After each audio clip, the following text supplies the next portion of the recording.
Jūs ką tik matėte, kaip mūsų laidos konsultantai Aleksandro Stulginskio universiteto agronomijos fakulteto dekanas Viktoras Pranckietis ir sodininkystės bei želdynų specialistas Tautvydas Gurskas patarė nuimti tvorelę svarainiams. Ji turi taip pat būti nuimta ir serbentams. Tai dabar kodėl laužo tvorelės? Todėl, kad jaunystė, pavasarį. senų šakų spaust nereikia. Jos turi būti iškirptos. O negalėjo užaugti visos jaunos šakos iš vidaus. Va čia yra jaunos šakos. Jos turėjo augti per tą laiką. O mes spaudėm senasias. Ir jos vadera dabar tik tai viršūnėse. Tai viskas, kas atlinkia, viskas yra pasenę. Evelina, jūs kada nors genėjote šitą krūmą? Kadangi jūs esat genėjimo specialistė šiuose namuose? Nežinokit, vat šito krūmo nesam genėję.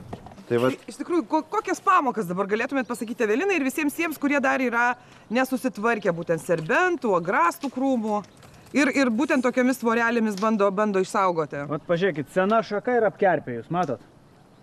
Jinai ir atlinkusi, ir apkerpėjusi. Tai ją galit arba kur nors šitokioj vietoj iškirpti, tada jauna lieka į viršų. Tada tokia į apačią irgi nereikia, kad nerūpėtų jokios tvoros.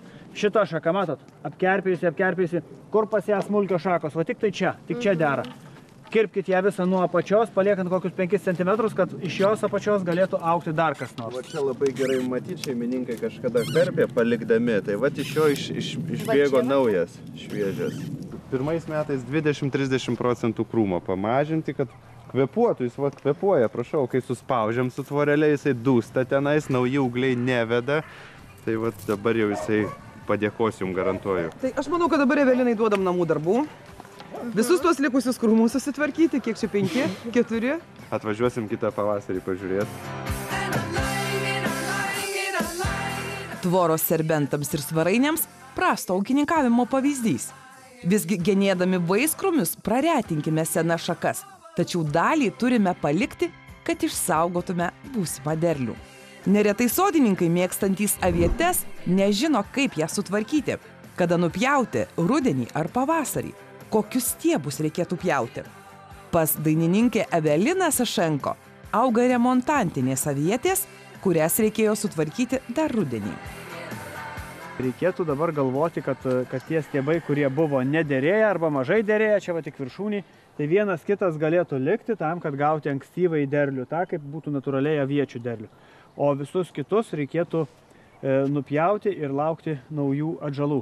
Dabar šiaip tai čia yra... O sakykit, ar tai pačiai genimos ir tos avietės, kurios yra ant dvimečių stiebų? Kurios yra ant dvimečių stiebų, tai jos yra negenimos, jos yra dvimečiai stiebai. Atiderėję stiebai, iškart po derėjimo turi būti ir nukirpti. Iškart po derėjimo? Iškart po derėjimo jos nukerpam ir tada užauga naujis, būna jau pradėję augti ir užauga tas stiebai, tik tai jų reikėtų, vat, kaip čia suformuota graži eilė. Tai to eilėje turėtų likti kokie 10 ar 15 stiebų, nedaugiau. Nes kiekvienas išleidžia lapus, tai turi tie lapai turėti vietos. Ir kitas dalykas, jeigu tai būtų dvimetės avietės, dvimečiais stiebais, tai iki linkimo vietos, o čia visada reikėtų patrumpinti jom, kad paskatinti labiau šakojimąsi ir daugiau būtų tada derliaus.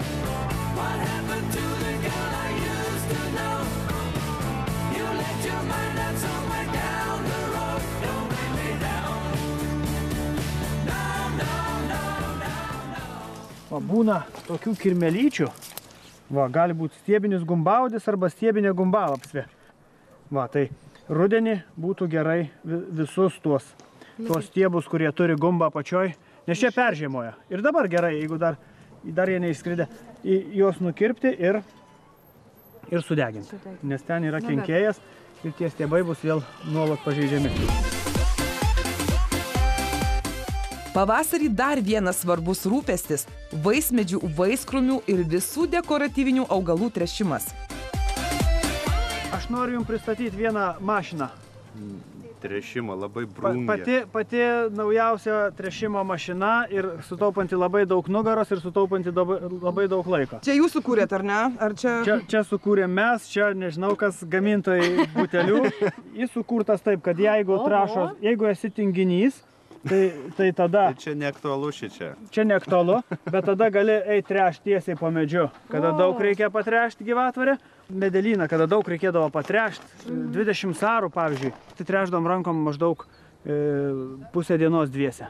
Kada pradėjom tręšti su tokia tręšimo mašina, tai užteko 40 minučių vienam žmogui. Oho. Nu va. Ir tokiu būdu. Ypač tinka smulkioms, ar ne? Smulkioms trąšoms. Vienu pirštu šiek tiek uždengiame plastikinio butelio kaklelį ir taip dozuojame trąšas. Tręšimas pačios smulkiausios šaknys, kam labiausiai aktualiausia, tai yra lajos platumu. Be abejo, mes čia taip plačiai nepadarysim, bet reikėtų kuo plačiau nuo kamieno. Prie kamieno yra jau tos stambios, kurios tik transportuoja maisto medžiagas, vandenį, o visos smulkios, kurios maitina medį, kurios svarbiausias, yra toliau. Tai mes pabandykim šiek tiek toliau jas apie čia įterpti. Jeigu daug metų derėjo, tas medis vienoje vietoje augo ir reikia atstatyti visą mikroorganizmą kartu su trąšom, tai va čia duoda ir trąšų, ir mikroorganizmus suskatina, duoda jam ir maisto, tai gaunasi, kad mes ilgam paruošiam. Condit Basics su dieta ir pieno išrūgų, tai ekologinės trąšos. Netgi jos reaguoja, jeigu yra šalta, jos lėtai tirpsta, jos neišsiskiria tada. Jeigu yra šilta, jos daugiau išsiskiria, daugiau mikroorganizmai maitinasi ir tikrai reaguoja į tai. Ekologiškos trąšos apsaugo nuo dirvos nualinimo ir atstato dirvožemio derlingumą.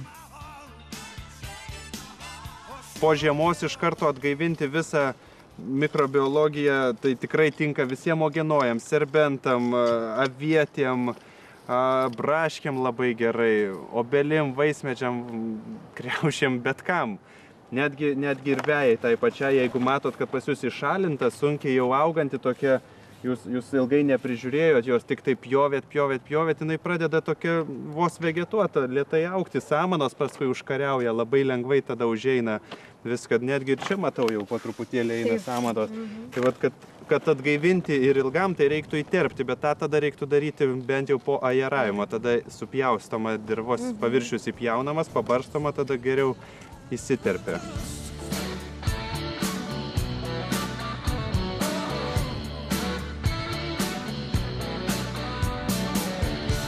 Šiomis trąšomis pakanka patręšti vieną kartą per sezoną. Jos pradės veikti, kai tik palis. Evelina pasiguodė, jog šiais metais nušalo vienas gražiausių dekoratyvinių augalų budlėja. Tautvydas Gurskas patarė nukirpti visas nušalusias šakas.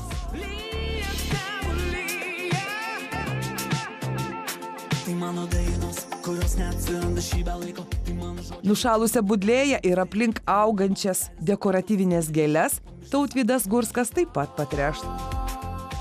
Dabar labai aktualu atšilus visiems oram, pagerėjus praeiti, viską sutvarkyti, išgriebt, kas jau pas jūs tvarkingai padaryta, pavyzdinė sklypas. Tai dabar reikėtų visus pabandyti ir patręšti, pamaitinti, nes tas labai gerai. Po žiemos visus nutirpus, visas sniegas dažnai išplauna ir maisto medžiagas. Tikrai atgaivinti reikia ir pačiam augalui reikia jėgos, reikia naujų mikroelementų, makroelementų.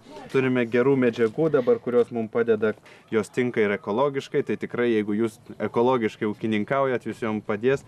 Jos, galima sakyti, kaip maistas mikro visom biologijai. Turėtų apie 12 mėnesių užtekti iki kitų metų, kitą pavasarį vėl praeisit patręšit.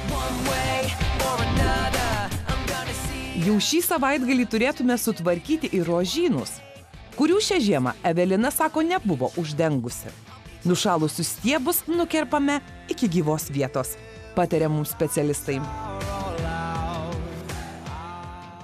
Ar jūs specialiai tų rožių nedengėt, ar čia šiemet tik tai? Ne, žinokit, šiemet kažkaip mes, tiesiog nebuvo laiko, greitai žiema atėjo, netikėtai užklupo ir mus žiema, ne tik kelininkus, jo. Ir šiemet kažkaip mes apsileidom. Bet iš tiesų tai rožių labai nemėgstam, kaip tokių gėlių, nes jos labai reikalauja daug priežiūros, ten purškimų visokių ten. Tai mes kažkaip einam lengviausių kelių, bet kurios pačios nori pas mus augt, tos ir auga. Kurios sudžiūna, tai mes išmetam negailestingai. O kokie mėgstamiausi jūsų augalai yra? Iš gėlių, tai aš labai mėgstu frezijas. Ir visas gėlės tokias, lauko gėlės, kurios nereikalauja labai daug priežiūros, jos yra tokios paprastos, mažytės, spalvotos.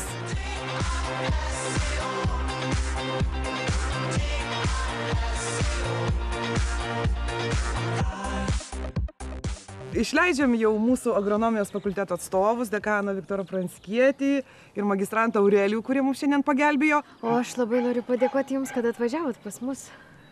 Ir tiek mums čia padėjot. Mes labai daug ko nežinojom iš tiesų, kaip karpyti tuos medelius. Dabar jau žinosim ir aš manau, gėdos Jums nepadarysim. O mes čia, kadangi jau dėkojimo metas, tai dabar jau mes dėkosim. Žinot, pirmiausia, tai padarė didelį įspūdį savo žinojimu, tikrai jūs daug žinot palyginti. Tai čia gal įteiksite tėčiui, kad jam būtų lengviau laistyti daržus. Aš galvoju, kad čia man. Ne, čia ne jum. Čia gal įteiksite mamai, mus labai gerai pamaitino, mūsų dėstytojų išleista knyga, kulinarija. O šitą knygą aš norėčiau parodyti išskirtinai ir pasakyti, kad jį išleista yra tik prieš savaitę. Gražus ir skanus ir jūs apie daugelį augalų čia galėsite sužinoti iš naujo. Noriu padovanoti ją jums ir noriu padovanoti, žinoma, ačiū, mokytis niekada nevėlu. Labai jums ačiū. Ir čia dar ne viskas. Bet vėliau dedikacija bus. O čia aš jums atvežiau specialiai iš mūsų universiteto tos programos aprašą, kurią jūs labai domėtės. Želdininkystė. Čia yra viskas smulkiai parašyta ir kai tik jūs norėsite mokytis, mes jūs visada kviečiame, maloniai laukiame. Ačiū labai Viktorui, ačiū Aurelijai. O dabar visus žiūrovus kviečiame reklaminiai pertraukai, o po jos žiūrėkite, kaip šiltnamyje galima susimontuoti laistymo sistemą ir be jokio vargo užsiauginti daržovių. Likite su laida Svajonių sodai.